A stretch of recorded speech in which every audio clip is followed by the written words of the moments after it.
Hallo zusammen, ihr Lieben. Wir haben Happy Halloween Zeit oder nennt's wegen mir Allerheiligen, wie auch immer das jeder für sich benennen will. Für mich beginnt immer ab dieser Zeit ein bisschen Magie, denn ich arbeite mich von dem Tag an auf meinen Geburtstag zu.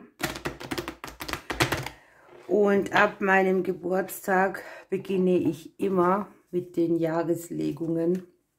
Da habe ich meine beste Energie, da habe ich die meiste Muse, da bin ich am meisten angebunden.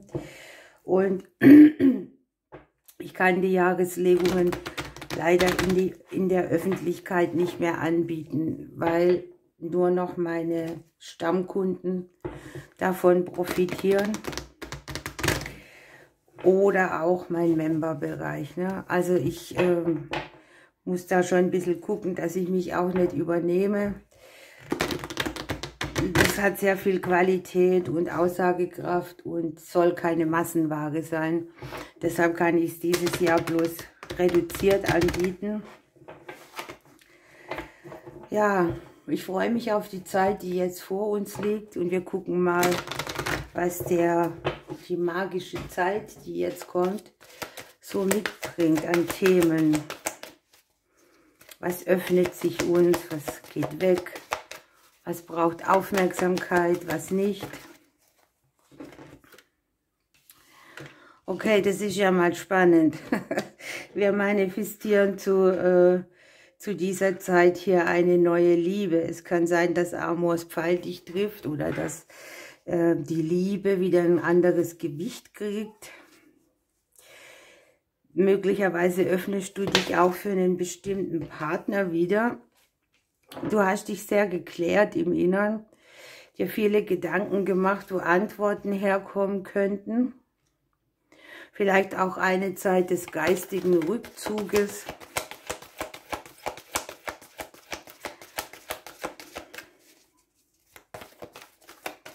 Man kann natürlich auch die Liebe zu allem entdecken, ne? Irgendwie.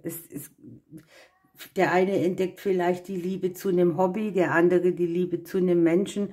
Also nehmt das nicht immer so auf Beziehungsthemen hin, aber natürlich möglich ist es hier schon auch.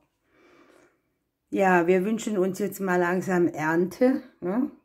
Hier liegt auch, guckt mal, hier haben wir manifestiert, hier kommt die Segnung dafür. Also ein Projekt auch, eine Person, eine neue Liebe, die Ernte mit einbringt, die dir irgendwie sogar eine Art Belohnung mit auf den Weg gibt. Du verstehst, für was du was getan hast, das hast du abgeklärt oder wir. Und hier schwingt so ein bisschen Führung mit. Die Führung haben wir aus der Vergangenheit schon in kleineren Teilen fürs Jetzt mitgenommen. Ich glaube, das, was hier liegt, ist auch so sehr ein sich bewusst machen. A, welche Kraft Manifestation hat. B, welche Werte wir überhaupt manifestieren. Und C, was ist alles, wenn die Liebe fehlt? Also das ist schon ein bisschen etwas Tieferes, ne?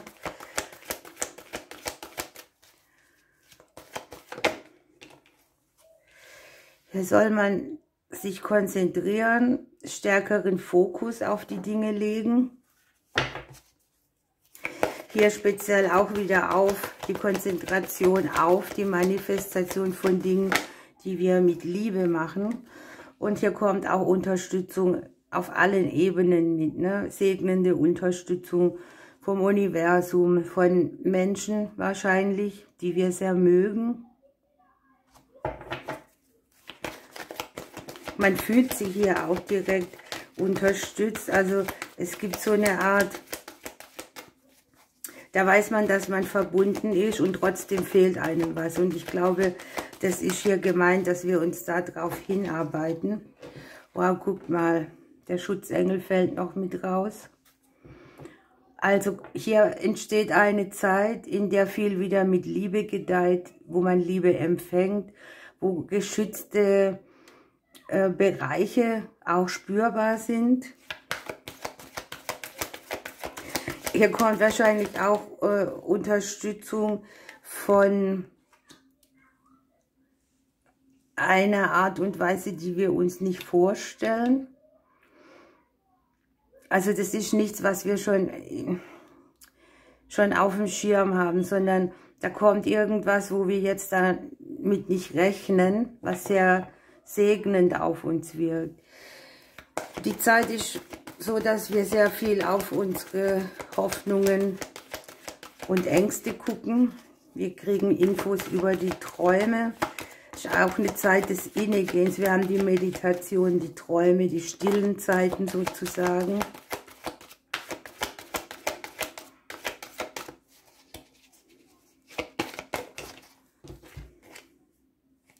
Ja, und auf die längere Frist kommt dann die Entfaltung von den Dingen. Und hier unten haben wir noch den Neubeginn. Bei diesem Neubeginn gelingt es uns, ich würde mal sagen, tatsächlich aus eigener Kraft irgendwas zu kreieren, etwas zu erschaffen. Das Ganze wirkt hier sehr abgeklärt. Also wir haben vielleicht auch in der Vergangenheit immer mehr unsere Führung angenommen, immer mehr drauf geguckt, auf eine sensible Art und Weise. Wo brauche ich was? Wo habe ich genug? Dieses Bilanzziehen. Und ist schon Schritt für Schritt immer wieder ein bisschen weitergegangen. Und hier kommt eben das Endprodukt davon. Also die Unterstützung, die wir hier von oben haben oder auch, ich nenne es jetzt mal von Herzensmenschen. Da kann einem schon das Herz aufgehen, wenn man das überlegt, dass man nicht alleine ist, dass man Gleichgesinnte findet und dass man mit denen gemeinsam hier etwas Neues kreiert, das völlig in Liebe ist. Das ist schon eine gigantische Aussage. Lass mich mal gucken, was hier noch mitschwingt.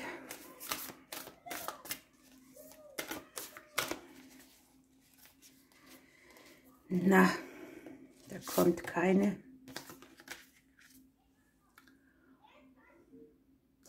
Wir sind alle ein bisschen speziell. Also lieb dich auch selber, ne? Das heißt, vielleicht hast du hier sogar aufgrund einer speziellen Eigenschaft irgendetwas, das dich sehr liebenswert macht. Und genau aus diesem Funken heraus kannst du hier Neues manifestieren oder wir alle. Vielleicht ist auch deine Einzigartigkeit hier der Punkt, der als Segen dargestellt wird. Lass mal deine Konditionierungen weg. Lass Erinnerungen sein, die nicht mehr zu deinem Ich gehören. Ja? Hier geht es um das wahre Selbst, die Definition von einem Selbst. Und man darf hier auch Fragen stellen. Man darf hier denken, bevor man handelt, hinterfragen, hinter die Fassaden sozusagen gucken, um Größeres zu begreifen und ich glaube, das Prinzip auch der Manifestation überhaupt zu verstehen. Das stellen sich ja manche viel anders vor, als es tatsächlich funktioniert. Und ich bin mir heute auch noch nicht ganz sicher, ob es vielleicht auch bei allen ein bisschen unterschiedlich funktioniert. Es gibt vielleicht gar kein prinzipielles Vorgehen beim Manifestieren. Es wird einem ja immer vorgebeten, wie, was, wo. Aber ich glaube, wenn man im Vertrauen ist und die göttliche Führung wahrnimmt und sich positiv ausrichtet, dann hat man schon den ersten Funken dafür. Sprich, wenn du Liebe in die Welt gibst, kommt Liebe zurück. Eigentlich braucht man nur das Tun mit Liebe, was man zurückhaben will. Okay, guckt euch das an. Jetzt ist mir hier die Biene noch rausgefallen mit dem Thema Wohlstand. Ja, und die Biene ist hier tolles Zeichen auf dieser Karte für eine wundervolle Zeit. Für Fülle, für süße Energie, die zu einem fließt, für Produktivität, für Strukturierung, für alles das, was bisher sich nicht gut gezeigt hat oder keine Früchte getragen hat. Und hier wird sich ein Prinzip auch neu ordnen. Das heißt, hier haben wir die Konzentration, hier heißt es der Fokus. Fokussiere dich auf bestimmte Dinge in eine bestimmte Richtung. Und da wir hier die Liebe unten dran liegen haben, denke ich auch, dass wir uns überlegen sollen, was mache ich denn mit dem ganzen Herzen? Oder wo gebe ich denn meine ganze Liebe rein, ne? Ja, die Karte kommt, um einen darauf hinzuweisen, dass man für Wohlstand auch irgendetwas aussenden muss, dass man etwas erarbeitet und dass man auch willens ist, Zeit oder Energie zu investieren, um Ziele zu erreichen.